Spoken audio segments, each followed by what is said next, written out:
وللہ اور اللہ ہی کے لیے ہے المشرق والمغرب، مشرق اور مغرب، فَأَيْنَمَا تُوَلُّوا پس جدھر بھی تم رخ کرتے ہو فَثَمَّ وَجْهُ اللَّهِ ادھر اللہ ہی کا چہرہ ہے۔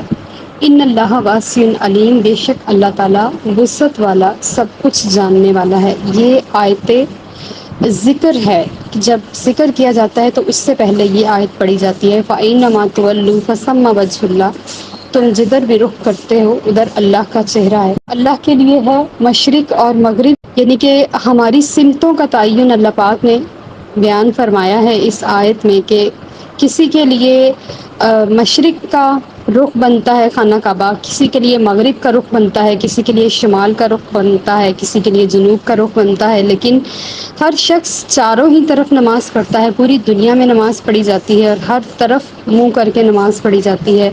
تو اس کا یہ مطلب نہیں ہے کہ وہ رب خانہ کعبہ کے اندر موجود ہے، بلکہ اس کا مطلب یہ ہے کہ وہ ہر جگہ موجود ہے، اور ہر جگہ جدھر بھی رخ کرتے ہیں، جدھر چہرہ کرتے ہیں، وہ ہر جگہ موجود ہے اور اس کا چہرہ موجود ہے۔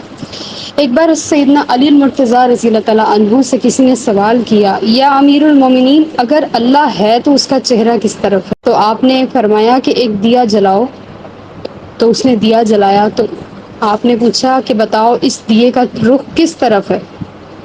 تو دیا جلانے والے نے کہا کہ اس کی تو روشنی ہر طرف پھیلی ہوئی ہے، اس کا تو چہرہ کہیں بھی نہیں ہے۔ حضرت علی رضی اللہ عنہ نے فرمایا کہ بے شک اللہ کی کوئی مثال نہیں ہے، لیکن اس دیے کی یہ شان ہے کہ اس کا کہیں چہرہ نہیں ہے، تو اس رب ذوالجلال کے چہرے کا کیا رخ ہوگا؟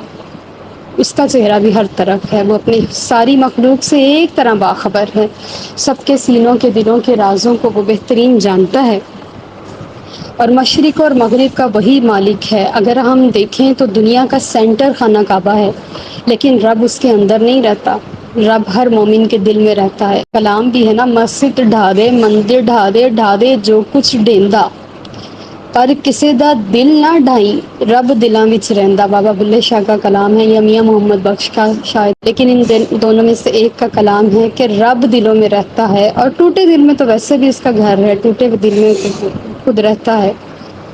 تو مشرق و مغربوں کا رب وہی ہے، اور جدھر بھی ہم رخ کرتے ہیں ادھر اللہ کا چہرہ ہے، وہ موجود ہے، اور اللہ وسعت والا سب کچھ جاننے والا ہے، اور وہ اپنے بندوں پر بہت مہربان ہے۔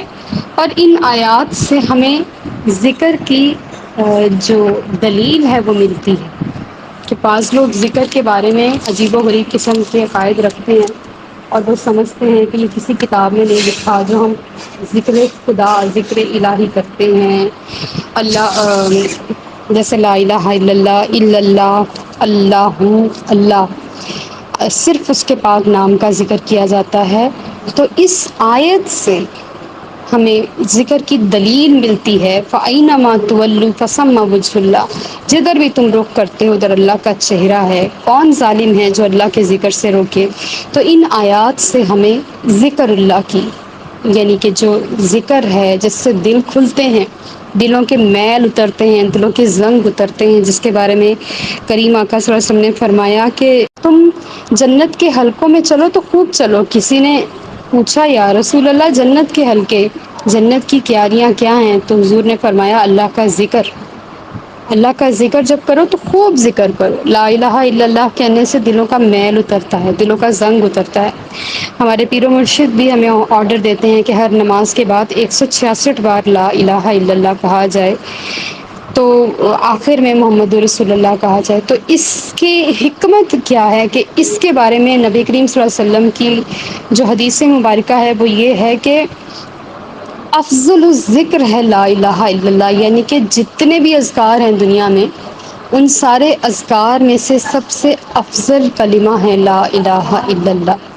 اس لیے ہمیں اس کلمے کو ادا کرنے کی جو آرڈر جو ہے وہ دیا گیا۔ اور دوسری بات یہ ہے کہ اس سے دلوں کا میل اترتا ہے، دلوں کا زنگ اترتا ہے۔ ایک صحابی نے کہا یا رسول اللہ دلوں کو بھی زنگ لگ جاتا ہے؟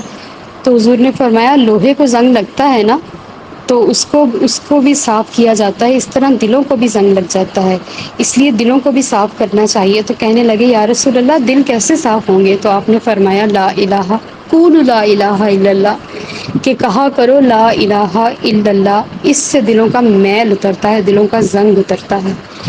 تو یہ آیت ہمیں ذکر کی طرف بلاتی ہے، تو ہمیں بھی اپنا کوئی اسکیجول بنانا چاہیے کہ ہم بھی چلیں کبھی کبھار، ہفتے میں، مہینے میں ایک بار اللہ پاک کے ذکر کے لیے تھوڑا وقت نکالیں، اور خود کو اللہ کی بارگاہ میں اس کے ذاکر بن کے، ان کی ذاکرہ بن کے پیش کریں، اور اللہ تعالیٰ کا دل سے ذکر کریں تاکہ ہمارے دلوں کے میل صاف ہوں۔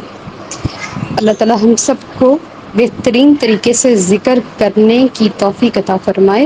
وَقَالُوا اتَّخَذَ اللَّهُ وَلَدًا سُبْحَانَهُ بَل لَّهُ مَا فِي السَّمَاوَاتِ وَالْأَرْضِ كُلٌّ لَّهُ قَانِتُونَ۔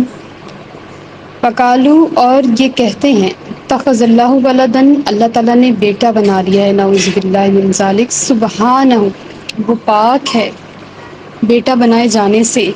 رشتوں کی ضرورت جو ہوتی ہے وہ انسانوں کو ہوتی ہے، انسان تنہا نہیں رہ سکتا، اس کو اولاد کی، والدین کی، بہن بھائیوں کی، بیوی بچوں کی، اعزاء و اقرباء کی، قریبی رشتہ داروں کی، ددیال ننیال والوں کی ضرورت ہوتی ہے۔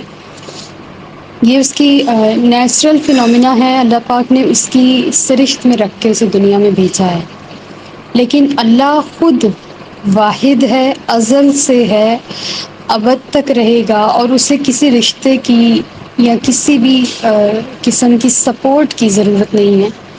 وہ تو سپورٹ دینے والا ہے، تو اپنے بندوں کو سنبھالنے والا ہے، اسے کیا ضرورت ہے کسی کو کسی کی سپورٹ لینے کی؟ پھر تو وہ خدا نہ ہوا نا۔ اس کی ایک صفت یہ بھی ہے نا کہ وہ اکیلا ہے، تنہا ہے، سب کو سہارا دینے والا ہے، اور اسے کسی کے سہارے کی ضرورت نہیں ہے۔ تو اگر وہ ایسی بات کہتے ہیں تو اللہ تعالیٰ فرما رہے ہیں سبحانہ، وہ پاک ہے، ہو ہی نہیں سکتا کہ اسے کسی چیز کی ضرورت ہو۔ بل لہو ما فی السماوات والارض، بلکہ اسی کا ہے جو کچھ آسمانوں میں اور زمین میں، اور ہم سب حکم کے تابع ہیں، تو یہ سب کچھ اسی کا ہے۔ کل لہ قانتون، سارے اس کے فرما بردار ہیں، چاہے وہ حیوانات ہیں، نباتات ہیں، جمادات ہیں، جتنی بھی چیزیں ہیں کائنات میں، جتنی بھی چیزیں ہیں، جامد چیزیں، سب اسی کی فرما بردار ہیں۔ اگر ہم پنکھے کے گھومنے کی آواز سنتے ہیں نا تو ہمیں آواز لگتی ہے، حقیقت میں یسبح لہ ما فی السماوات و ما فی الارض، ہر وہ چیز جو آسمان اور زمین میں ہے وہ اس کی تسبیح بیان کر رہی ہے۔ اگر دو برتن بھی بجتے ہیں تو وہ برتن بجنے کی آواز نہیں ہے، وہ اللہ کی تسبیح کی آواز ہے۔ اگر دروازہ بھی کھلتا ہے تو اس کی چڑ چڑ چڑ چڑ کی آواز بھی وہ دروازے کھلنے کی آواز نہیں ہے، وہ اللہ کی تسبیح کی آواز ہے۔ ہر وہ چیز جو آواز پیدا کر رہی ہے وہ اس کی حمد و ثنا کر رہی ہے، لیکن ہم اس کی حمد و ثنا سمجھنے سے قاصر ہیں۔ بے جان چیزوں کی یا ہم جانوروں کی، پرندوں کی زبان سمجھنے سے قاصر ہیں، ہم انسانوں کی سمجھ سکتے ہیں۔ تو کائنات کی ہر چیز اس کی ہے، اور اسی کی فرما بردار ہے، اور اسی کی تسبیح حمد و ثنا کر رہی ہے۔ بدیع السماوات والارض واذا قضى امرا فانما یقول له کن فیکون۔ بدیع، بدیع کا مطلب ہوتا ہے نئے سرے سے بنانا، ایجاد کرنا، موجد ہونا۔ اور جب ہم کوئی چیز بناتے ہیں نا تو ہم بناتے ہیں، ہمارے پاس اس کے انگریڈینٹس، اس کے اجزاء ترکیبی موجود ہوتے ہیں۔ کوئی کھانا لگا لیں، کوئی بلڈنگ لگا لیں، کوئی میز کرسی لگا لیں، کچھ بھی لگا لیں، ہمیں جو چیز بھی بنانی ہے ہمارے پاس اس کے ضروری اجزاء موجود ہونے ضرور ہیں۔ لیکن رب کائنات وہ ہستی ہے کہ جو بدیع ہے، یہ صرف اسی کو زیبا ہے کہ وہ جو بھی چیز بناتا ہے اس کو اس چیز کے بنانے کے لیے اجزاء ترکیبی کی ضرورت نہیں ہے، وہ صرف کن کہتا ہے اور چیز ہو جاتی ہے۔ اس نے ہر چیز کو اپنے امر سے پیدا فرمایا ہے، مٹی کا وجود، چیزوں کا وجود، یہ سب کچھ اس کے امر سے ہے، اس کے کن کا نتیجہ ہے۔ اس کی اللہ تعالیٰ ہمیں توفیق دے، ہم جا کے دیکھیں کہ اس نے کیسے پہاڑ، دریا، سمندر، ندی نالے، وادیاں، درخت، شجر و حجر، مچھلیاں، یہ سب کچھ کتنے احسن طریقے سے ترتیب دے کر سجایا گیا ہے ہمارے لیے۔ کوئی چیز اپنے اندازے سے باہر نہیں ہے۔ آپ نے کبھی دیکھا ہے کہ سمندر کراچی کے اوپر چڑھ گیا ہو، یا کبھی دیکھا ہے کہ جھیل سے پانی باہر آ گیا ہو، یا کبھی دیکھا ہے کہ پہاڑ جو ہے وہ فیصل آباد میں آ گئے ہوں؟ یعنی کہ جو چیزیں اس نے جہاں سیٹ کر رکھی ہیں وہ وہیں سیٹ ہیں، اور سیمیٹری کے ساتھ ترتیب دیے گئی ہیں، اللہ پاک نے ان کی مناسب سمیٹری کر رکھی ہے، وہ وہاں سے ہٹتے نہیں ہیں۔ تو ان ساری چیزوں کے لیے اس کو کسی اجزائے ترکیبی کی ضرورت نہیں تھی، انگریڈینٹس نہیں چاہیے تھی، اس نے خود ہی بنائے۔ ہر چیز اس نے اپنے امر سے، اپنے کن سے بنائی ہے، اور یہ چیزیں جو موجود ہیں یہ ساری ہی ایسے ہی موجود ہیں، وہ ان سب کا بدیع ہے، ان سب کو نئے سرے سے بنانے والا ہے، سوائے انسان کے۔ انسان کے لیے اس نے زمین سے مٹی لی ہے اور اس کے اجزائے ترکیبی تھے، اور مٹی صرف اس نے لی ہے، باقی کے جو ہمارے اندر باریک نظام ہیں شریانوں اور وریدوں کا اور انتڑیوں کا، دل، گردے، جگر، پھیپھڑے، اور جو کچھ بھی اس نے ترتیب سے سجا رکھا ہے، کوئی کسی دوسرے اس کو انٹرپٹ نہیں کرتا، کوئی کسی چیز کو چھیڑتا نہیں، اپنے اپنے کاموں پہ سارے لگے ہوئے ہیں۔ تو یہ سب کچھ اس کا امر تھا، اس کا کن تھا، یہ زمین میں کہیں پڑا ہوا نہیں تھا۔ صرف ہماری جو مٹی تھی وہ زمین سے لی گئی ہے بس، باقی ساری چیزیں آپ دیکھیں، اگر ہم مٹی سے بنے تو ہمارے جسم سے مٹی جھڑتی ہے نہیں نا، یہ سب کچھ اس نے اپنے امر سے بنایا ہے۔ تو وہ جب بھی کسی کام کا وَإِذَا قَضَىٰ أَمْرًا، جب بھی وہ کسی کام کا ارادہ فرماتا ہے تو فَإِنَّمَا يَقُولُ، تو وہ صرف اتنا کہتا ہے کن، ہو جا، فیکون، پس وہ ہو جاتی ہے۔ یعنی کہ آسمان اور زمین میں کوئی ایک بھی چیز جب وہ بنانے کا ارادہ کرتا ہے تو وہ اپنا امر، اس کا امر ہے کن، یہی لفظ وہ اپنی بولی میں جب بولتا ہے تو کہتا ہے کن، اور وہ کن فیکون ہو جاتا ہے۔ اور یہ کوئی بھی چیز یا کوئی بھی انسان یا کوئی بھی فرشتہ اس کے سامنے دم مارنے کی اجازت نہیں رکھتا، وہ صرف فیکون کا منتظر ہوتا ہے اور فیکون ہو جاتا ہے۔ سارے کن کے منتظر ہیں اور فیکون ہو جاتے ہیں۔ جب اسی لیے ہم دعاؤں میں، نداؤں میں بار بار یہ بات کہتے ہیں، یا اللہ اپنا کن کہہ دے، کیونکہ چیزیں تیری کن کے پیچھے رکی رہتی ہیں، اور یہ بات سچ ہے کہ اللہ کے کن کے پیچھے احکامات رکے رہتے ہیں۔ جب وہ کن کہتا ہے تو آسمان اور زمین کی ساری چیزیں اور موجودات اور جنات اور ملائک اور سب مل کر اس چیز کو فیکون کرنے کے لیے اللہ کے مطیع اور فرما بردار بن جاتے ہیں۔ وَقَالَ الَّذِينَ لَا يَعْلَمُونَ لَوْلَا يُكَلِّمُنَا اللَّهُ أَوْ تَأْتِينَا آیَةٌ كَذَلِكَ قَالَ الَّذِينَ مِن قَبْلِهِم مِّثْلَ قَوْلِهِمْ تَشَابَهَتْ قُلُوبُهُمْ قَدْ بَيَّنَا الْآيَاتِ لِقَوْمٍ يُؤْمِنُونَ۔ وقال الذین، اور وہ لوگ جو کہتے ہیں لا یعلمون، جو نہیں جانتے، یعنی کہ ناواقف لوگ یہ کہتے ہیں لولا یکلمنا اللہ، کیوں نہیں کلام کرتا ہم سے اللہ تعالیٰ، لو کیوں، لا نہیں، یکلمنا اللہ ہم سے کلام کرتا اللہ، او یا تاتینا آیا ہمارے پاس کوئی نشانی کیوں نہیں آتی۔ یعنی کہ اگر اللہ ہے نعوذ باللہ، وہ تو یہ سمجھتے ہیں نا، تو ساری نشانیاں اور سارے کلام انبیاء کے ساتھ کیوں منسوب ہیں، ہم سے بات کیوں نہیں کرتا اللہ تعالیٰ، ہمیں کیوں نہیں بتاتا کہ اس طرح سے کرنا ہے اور اس طرح سے کرنا ہے، اور ہمارے پاس کوئی نشانی کیوں نہیں آتی۔ کذالک، اسی طرح، قال الذین من قبلہم، بات کہی تھی ان لوگوں نے جو ان سے پہلے تھے، مثل قولہم، اس کے جیسی بات، یعنی کہ کریم آقا صلی اللہ علیہ وسلم سے پہلے جتنے انبیاء کرام عیسیٰ علیہ السلام تک تشریف لائے، ان سب کی امتوں نے اپنے اپنے نبیوں سے یہی مطالبہ کیا تھا، اور یہ بات سچ ہے۔ ابھی ہم نے تازہ تازہ ہی موسیٰ علیہ السلام کا واقعہ پڑھا ہے، جس میں موسیٰ علیہ السلام کی قوم نے تو ظاہر اللہ ہی کو مان لیا تھا کہ ہم نے ان کا دیدار کرنا ہے، اس سے بڑھ کر تو کسی قوم نے آج تک گستاخی نہیں کی تھی، یہ آخری قوم تھی جنہوں نے اتنا بڑا مطالبہ کر رکھا تھا اپنے نبی کے سامنے۔ تو اللہ تعالیٰ فرما رہے ہیں کہ اس جیسی باتیں پچھلی قوموں بھی کرتی رہیں۔ تشابہت، اس کو ہم دیکھیں تو مشابہ سے قریب ترین لفظ ہے تشابہت، ملتے جلتے ہیں، قلوبہم، ان کے دل، وقت بینا، اور یقیناً ہم نے صاف بیان کر دیا، الآیات، نشانیاں، لقوم یؤمنون، اس قوم کے لیے جو یقین رکھتی ہے کہ جو کچھ بھی ہے ہمیں خدا بھی ملا ہے تو ہمیں ہمارے کریم آقا صلی اللہ علیہ وسلم کے صدقے سے ملا ہے۔ ہم سے اللہ تعالیٰ بات بھی کرے گا تو حضور کے صدقے میں کرے گا، ہمیں اگر اللہ کوئی نشانی، کوئی معجزہ بھی عطا فرمائے گا تو ہمیں حضور اکرم صلی اللہ علیہ وسلم کے صدقے میں عطا فرمائے گا۔ ہمیں جو کچھ بھی ملے گا حضور کی طرف سے ملے گا، حضور کا ہاتھ ہوگا، حضور کے صدقے میں ملے گا۔ تو جب اللہ تعالیٰ اپنے محبوب علیہ الصلوۃ والسلام کے بغیر ہم سے بات نہیں کرتا، ہم سے کلام نہیں کرتا، ہمیں کوئی معجزہ نہیں دکھاتا، تو ہم حضور کو چھوڑ کے اللہ تک کیسے پہنچ سکتے ہیں؟ پوائنٹ ٹو بی نوٹڈ، جب ہمیں اللہ حضور کے صدقے میں ملا ہے تو ہم حضور کو چھوڑ کے اللہ تک کیسے پہنچ سکتے ہیں؟ ان کے وسیلے کے بغیر وہاں تک کیسے جا سکتے ہیں؟ ہمارا جو کچھ بھی ہے وہ حضور ہیں، اور ہمیں صرف بارگاہ مصطفیٰ تک پہنچنا ہے، آگے رب تک پہنچانا حضور کا کام ہے، لیکن پہلے ہمیں حضور تک پہنچنا ہے۔ تو ایسی ہی باتیں پچھلے انبیاء کرام کی امتوں نے کہی ہیں، اور ایسی ہی باتیں نبی کریم صلی اللہ علیہ وسلم کے دور مبارک میں کافروں اور منافقوں نے کہی ہیں۔ تو اللہ تعالیٰ فرما رہے ہیں قد بین الآیات، ہم نے بڑی واضح کر کے بیان کر دی ہیں آیات، لقوم یؤمنون، اس قوم کے لیے جو یقین رکھتی ہے۔ نہ تو یہ ڈاواڈول لوگوں کے لیے ہے، نہ یہ ادھر کے نہ ادھر کے، نہ مسلمان نہ کافر، اور نہ کافروں کے لیے، بلکہ یقین والی قوم کے لیے ہم نے یہ آیات بیان فرمائی ہیں، جس میں اللہ تعالیٰ اپنا تعارف ہمارے ساتھ پیش کر رہا ہے، ہم سے اپنی بات کر رہا ہے، ہمیں اپنا جلوہ ان اپنی باتوں میں دکھا رہا ہے کہ وہ ہے اور اس کی موجودگی ہے۔ یعنی کہ ایک طرف وہ ساری دنیا سے چھپ کے ساتوں آسمانوں سے اوپر عرش الا پر اور پتہ نہیں کہاں ہے، اور ایک طرف وہ ہر ذرے میں اپنا آپ دکھاتا ہے۔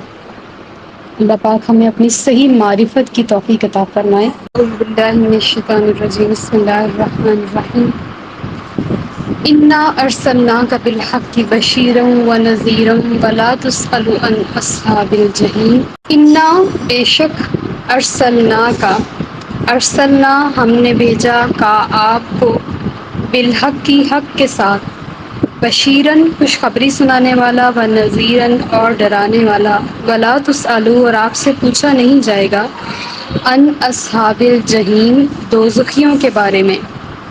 یہاں نبی کریم صلی اللہ علیہ وسلم کی نعت بیان کی جا رہی ہے، حضور کی شانوں کا تذکرہ ہو رہا ہے، نبی کریم صلی اللہ علیہ وسلم کے اوصاف حمیدہ کا تذکرہ اللہ پاک فرما رہے ہیں کہ اے نبی، ہم نے آپ کو حق کے ساتھ بھیجا، یعنی کہ آپ سچے رسول ہیں اور ہم نے بھیجا ہے آپ کو۔ جیسے کہ اگر کوئی شخص کسی کو اپنا پیغام پر بنا کے بھیجتا ہے، تو وہ جو پیغام بھیجنے والا ہوتا ہے نا، یعنی کہ جس نے اس کو بھیجا ہوتا ہے، تو وہ اس کے ساتھ کوئی نشانی یا کوئی ایسی بات ضرور کرتا ہے جس سے پتہ چل جائے کہ یہ حقیقتاً یہ میرا بھیجا ہوا بندہ ہے، اس کی بات مانو۔ تو یہاں پہ نبی کریم صلی اللہ علیہ وسلم پر جب اللہ پاک نے آیات نازل فرمائی ہیں، تو اس میں اتھینٹسٹی کے ساتھ یہ بات بتائی گئی ہے کہ یہ محبوب میرا ہی میں بھیجا ہوا رسول ہے، جس کو میں نے حق کے ساتھ بھیجا ہے، اور یہ واقعی میں میرا رسول ہے۔ یعنی کہ بہت سارے لوگوں نے آج تک، ابھی تک بھی، نبی کریم صلی اللہ علیہ وسلم کے وصال ظاہری کے فوراً بعد بھی ایک عورت نے اور دو چار مردوں نے نبوت کے جھوٹے دعوے کیے ہوئے تھے۔ تو یہ اس کے اوپر اوتھینٹسٹی ضروری ہوتی ہے کہ واقعی میں یہ اللہ کے رسول ہیں۔ تو یہاں پہ اللہ پاک اس بات کو بیان فرما رہے ہیں کہ میں نے ہی بھیجا ہے حضور اکرم صلی اللہ علیہ وسلم کو نبی بنا کر حق کے ساتھ، واقعی میں سچے رسول ہیں، میں نے ہی بھیجا ہے۔ اور ان کی خوبی کیا ہے کہ وہ بشیر ہیں۔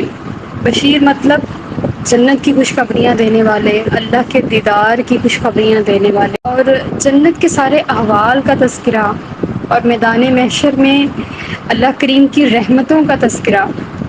اور یہ باتیں ہم نے احادیث مبارکہ میں بڑی ہی ڈیٹیل کے ساتھ جان لی کہ واقعی میں اللہ کی رحمت اس دن 90 گنا حاوی ہوگی اپنے بندوں پر، اور وہ 90 گنا اپنے بندوں پر طاری ہوگی۔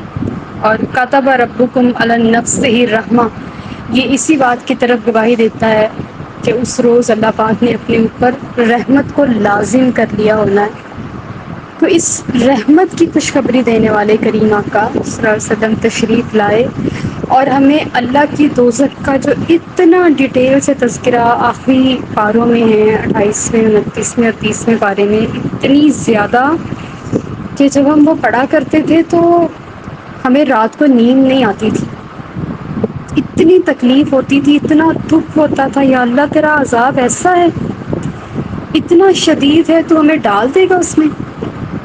تو جتنا انسان اللہ کے قریب جاتا ہے، اتنی اس کی معرفت ہوتی ہے، اتنا وہ اس سے ڈرتا ہے۔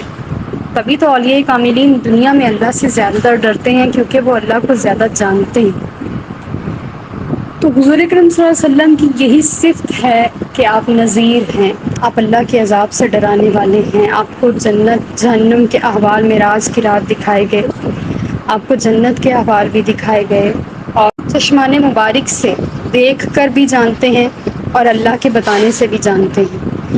اور وَلَا تُسْأَلُوا عَنْ أَصْحَابِ الْجَحِيمِ، اس آیت کا مطلب یہ ہو سکتا ہے کہ اے نبی کریم صلی اللہ علیہ وسلم، اگر کوئی شخص اپنے اعمال کی وجہ سے دوزخ میں چلا جائے تو آپ کی ذمہ داری نہیں تھی، آپ کی ذمہ داری صرف پیغام پہنچانا ہے۔ وَمَا عَلَيْنَا إِلَّا الْبَلَاغُ الْمُبِينُ، ہمارے ذمے صرف پیغام پہنچانا ہے، عمل کی ذمہ داری جو ہے وہ اللہ کی ہے، یا اس بندے کی اپنی ثوابدید پہ ہے کہ وہ عمل کرتا ہے کہ نہیں کرتا۔ جو عمل کرے گا وہ جنتی ہے۔ اگر کوئی اپنے اعمال کے سبب دوزخ میں چلا گیا تو کریم آقا صلی اللہ علیہ وسلم سے اس بات کا سوال نہیں پوچھا جائے گا کہ وہ دوزخ میں کیوں گیا۔ آپ شخص اسلام قبول کرنا چاہے اور پھر عمل صالح پر قائم رہے تو وہ نبی کریم صلی اللہ علیہ وسلم کی خوشی کا باعث بنے گا، لیکن اگر کوئی شخص اپنے اعمال کے سبب دوزخ میں چلا جائے تو حضور اکرم صلی اللہ علیہ وسلم اس بات کے ذمہ دار نہیں ہیں۔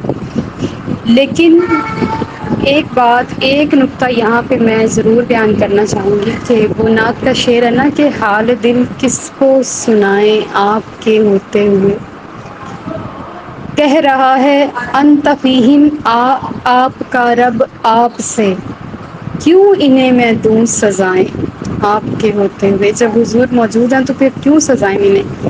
تو یہ تو حضور کی ظاہری زندگی ہے نا، حضور زندہ ہے تو زندہ ہے واللہ، تو زندہ ہے واللہ، میری چشم عالم سے چھپ جانے والے۔ اعلیٰ حضرت صحیح فرماتے ہیں کہ حضور زندہ ہیں، اگر زندہ نہیں ہوتے تو پھر آج تک ہم عذابوں میں غرق ہو چکے ہوتے، ختم ہو چکے ہوتے۔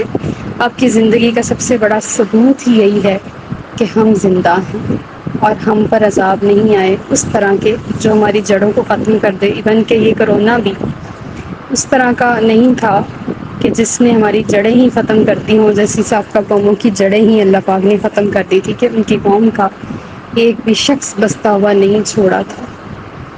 تو یہ حضور کا صدقہ ہے، اور انشاءاللہ قیامت والے دن بھی اللہ پاک ان کے صدقے میں ہمیں ان کے لشکر میں شامل فرمائے گا۔